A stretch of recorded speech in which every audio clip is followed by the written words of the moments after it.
TFC spiritual ప్రేక్షకులకు స్వాగతం. ఈ వారం రాశిఫలాలు పరిశీలిద్దాం.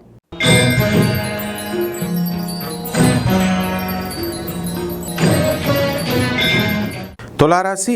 ఈ తులారాశి వారికి ఈ వారం రాశి ఫలితాలను ప్రొఫెసర్ డాక్టర్ మొల్లపూడి సత్యనారాయణమూర్తి నేను మీకు తెలియజేస్తున్నాను.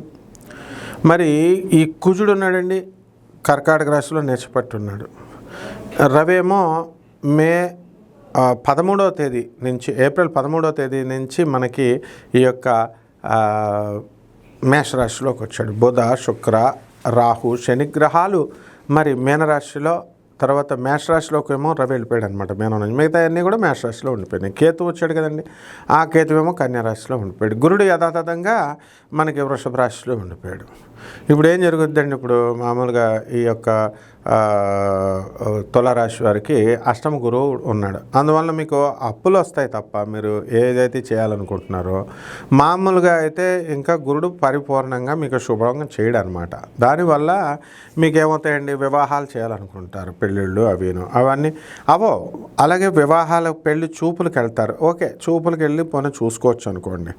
అయితే డబ్బులు ఫైనాన్షియల్ ఇన్స్టిట్యూషన్స్ పెడతారు, చిట్టి పాటలు ఇవన్నీ కూడా పెడతారు. గురుడు మీకు మీ దగ్గర ఏదో చెప్పేసి ఆ పాటలు పాడుకొని వెళ్ళిపోతారు వాళ్ళు. కానీ ఆ పాడికి వెళ్ళిపోయినటువంటి వాళ్ళు కట్టకపోతే మీరు ఇబ్బంది పాలవుతారు కదా. ఈ విధంగా చిట్టి పాటల వ్యాపారం అవనండి, షేర్స్, స్పెక్యులేషన్స్, ఇలాంటివన్నీ బిజినెస్లో కూడా మీకు కొంచెం ఇబ్బంది పెట్టేటటువంటి పరిస్థితి మీకు ఈ వారం గోచరిస్తుంది. ఈ వారం మీకు ఆలోచన సరళి ఎలా ఉంటుందంటే, ఏవైనా సరే నేను బాగుపడాలా, కుటుంబం పట్ల శ్రద్ధ అనేటటువంటిది కనబడుతుంది. అలాగే గుళ్ళు గోపురాల చుట్టూ తిరగడం అనేటటువంటి చేస్తారు. అయితే ఈ అప్పులు తీసుకున్నటువంటి వాళ్ళు మీ దగ్గర, వాళ్ళు అప్పులు తీర్చి ఇంకా అప్పుడే ఇవ్వరు. అలాగే మీరు ఇతరుల దగ్గర అప్పు తీసుకుని ఉంటారు కదా, మీరు కూడా ఇంకా ఇవ్వలేకపోతారన్నమాట. ఇక విద్యార్థుల దగ్గరికి వచ్చేసరికి వీళ్ళని చదవండిరా బాబు అంటే వీళ్ళేమో చదవరు అన్నమాట వీళ్ళు.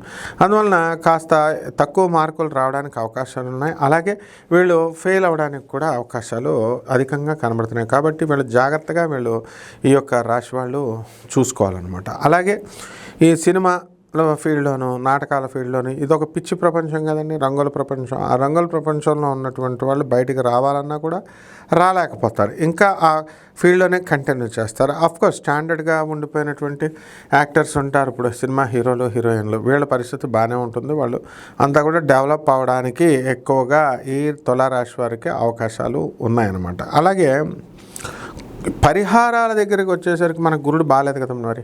అందువలన గురు జపం చేసుకోవాలి, గురు స్తోత్రాలు చదువుకోవాలి. గురువుకి కిలో పావు శనగల్ని, పసుపు రంగు వస్త్రాలను ఇచ్చి పేద బ్రాహ్మణులకి గురువారం నాడు ఉదయం 3 గంటలకి దానం చేసుకోవాలి. తెల్లవారుజాము 3 కుదరదు కాబట్టి మరి శుక్రుడు హోరాలో 6 గంటలకి చేసుకొని అలాగే మేడి చెట్టు ఒకటి చూసుకోండి. మేడి చెట్టు చుట్టూ ప్రదక్షిణాలు చేస్తూ మీరు చక్కగా 108 ప్రదక్షిణాలు గురువారం నాడు కనుక చేసినట్లయితే బ్రహ్మాండంగా ఉంటుంది. శుభమస్తు.